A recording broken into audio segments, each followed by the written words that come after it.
សួស្តីនៅក្នុងវីដេអូនេះខ្ញុំចែករំលែក tip 5 សំខាន់ជួយក្នុងការសម្រកគីឡូសម្រកខ្លាញ់ហើយសម្រាប់អ្នកដែលគាត់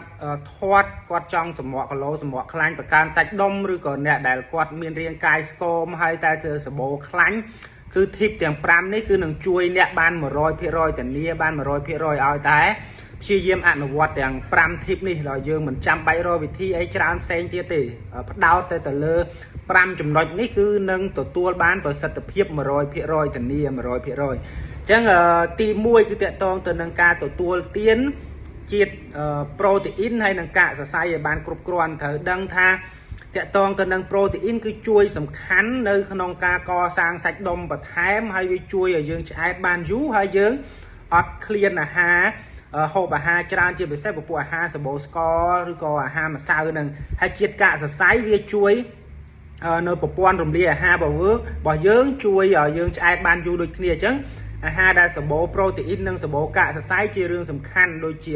សាច់មិនជាប់ខ្លាញ់ដូចជាស៊ុតផ្នែកពណ៌សដូចជាគ្រាប់ធញ្ញជាតិដូចជាបន្លែពណ៌បៃតងឬក៏បន្លែផ្សេងទៀតដែលសម្បូរជាតិកាកសរសៃ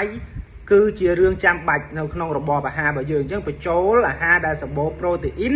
ហើយនិងសម្បូរជាតិកាកសរសៃទៅក្នុងរបបអាហារហ្នឹងគឺទី1ទី2គឺតកតងទៅនឹងការបដូររបៀបរបបនៃការហូបអាហារអញ្ចឹងជាទូទៅទម្លាប់យើងគឺហូបអាហារ3ពេលសំខាន់ហើយមានអាហារសម្រន់ខ្លះអញ្ចឹងសម្រាប់អ្នកដែលធាត់ខ្លាំងឬក៏អ្នកដែលមានរាងកាយស្គមដែរប៉ុន្តែសបោខ្លាញ់គឺគួរតែព្យាយាមបដូររបបអាហារទៅជាយើងអាចហូបអាហារពេលព្រឹកនិងពេលថ្ងៃក្នុងបរិមាណសមល្មមហើយអាហារហ្នឹងដូចខ្ញុំបញ្ជាក់អញ្ចឹងគឺសបោជាតិប្រូតេអ៊ីននិងជាតិកាកសរសៃហើយព្យាយាមកាត់បន្ថយអាហារពេលល្ងាចឬក៏អ្នកដែលគាត់មានបញ្ហាឡើងគីឡូលើសគីឡូហើយគួរតែរៀនធ្វើនីតិវិធី fasting នៅពេលល្ងាចអញ្ចឹងហូបអាហារពេលព្រឹកពេលថ្ងៃសមល្មមពេលល្ងាចតិចបំផុតតាមដែលអាចធ្វើទៅបានឬក៏អ្នកដែលគាត់ធាត់ខ្លាំងលើសគីឡូគាត់ធ្វើ fasting តែម្ដងនៅពេលល្ងាចនេះគឺវិធីទី2ផ្លាស់ប្ដូររបៀបរបបហូបអាហារនិងចំណុចទី3តកតងទៅនឹងការហាត់ប្រាណអញ្ចឹងត្រូវតែធ្វើលំហាត់ប្រាណផ្ដោតទាំងលំហាត់ប្រាណលើកទម្ងន់និងលំហាត់ប្រាណបែប cardio លំហាត់ប្រាណលើកទម្ងន់គឺជួយបង្កើនម៉ាស់សាច់ដុំហើយនៅពេលដែលម៉ាស់សាច់ដុំយើងកើនឡើងគឺធ្វើឲ្យរាងកាយយើងមានសមត្ថភាពក្នុងការដុតកាឡូរីបានកាន់តែប្រសើរហើយលំហាត់ cardio វាជួយទៅនឹងការដុតខ្លាញ់ឲ្យបានកាន់តែប្រសើររបស់រាងកាយអញ្ចឹងបន្សំរវាង cardio និងលំហាត់សាច់ដុំគឺធ្វើឲ្យយើងដុតខ្លាញ់បានល្អប្រើប្រាស់កាឡូរីបានល្អហើយមេតាបូលីសរាងកាយរបស់យើងដំណើរការបានល្អសុខភាពយើងបានកាន់តែល្អស្រកខ្លាញ់កើនសាច់ដុំអាហ្នឹងគឺតកតងទៅនឹងលំហាត់ប្រាណហើយចំណុចមួយទៀតដែលសំខាន់ទី4គឺតកតងទៅនឹងការគេងឲ្យបានគ្រប់គ្រាន់ជាមួយនឹងការកាត់បន្ថយភាពតានតឹងត្រូវដឹងថានៅពេលដែលយើងគេងអត់បានគ្រប់គ្រាន់ហើយយើងមានភាពតានតឹងគឺធ្វើឲ្យរាងកាយយើងបញ្ចេញអរម៉ូន stress cortisol អីហ្នឹងគឺជាអ្នកដែលធ្វើឲ្យរាងកាយរបស់យើងហ្នឹងមានទំនោរក្នុងការស្តុកខ្លាញ់កាន់តែច្រើនហើយបាត់បង់សាច់ដុំជាពិសេសគឺស្តុកខ្លាញ់នៅក្នុងប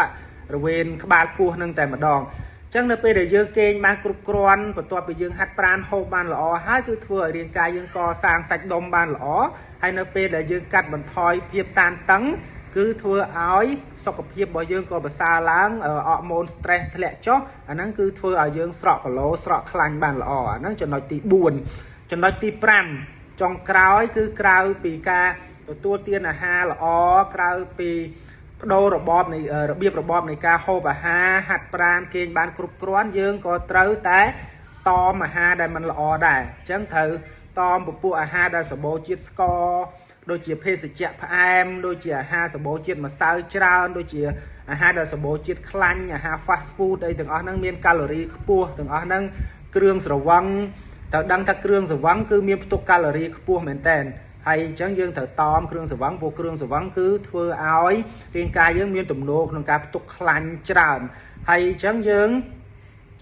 តមបរិយតមអីហើយនឹងទទួលទានទឹកឲ្យបានគ្រប់គ្រាន់អញ្ចឹងចំណុចទី5ចុងក្រោយហ្នឹងគឺជាការតមហើយទី4 ខាងលើគឺអ្វីដែលយើងគួរផ្លាស់ប្ដូរទម្លាប់ហើយចាប់ផ្ដើមធ្វើវាអញ្ចឹងខ្ញុំបញ្ជាក់ឡើងវិញគឺទទួលទានអាហារដែលសម្បូរជាតិកាកសរសៃនិងប្រូតេអ៊ីនទី1បដូររបៀបរបបនៃការហូបអាហារហូបពេលព្រឹកពេលថ្ងៃសមល្មមពេលល្ងាចតិចបំផុតឬក៏ធ្វើ fasting នៅពេលល្ងាចហាត់ប្រាណផ្ដោតទៅលើហាត់ប្រាណលើកទម្ងន់ហើយនឹងហាត់ប្រាណបែប cardio គេងឲ្យបានគ្រប់គ្រាន់កាត់បន្ថយភាពតានតឹងហើយនឹងតមចុងក្រោយអូខេហ្នឹងហើយ5វិធីហ្នឹងខ្ញុំធានា 100% អត់យើងចាំបាច់ទៅ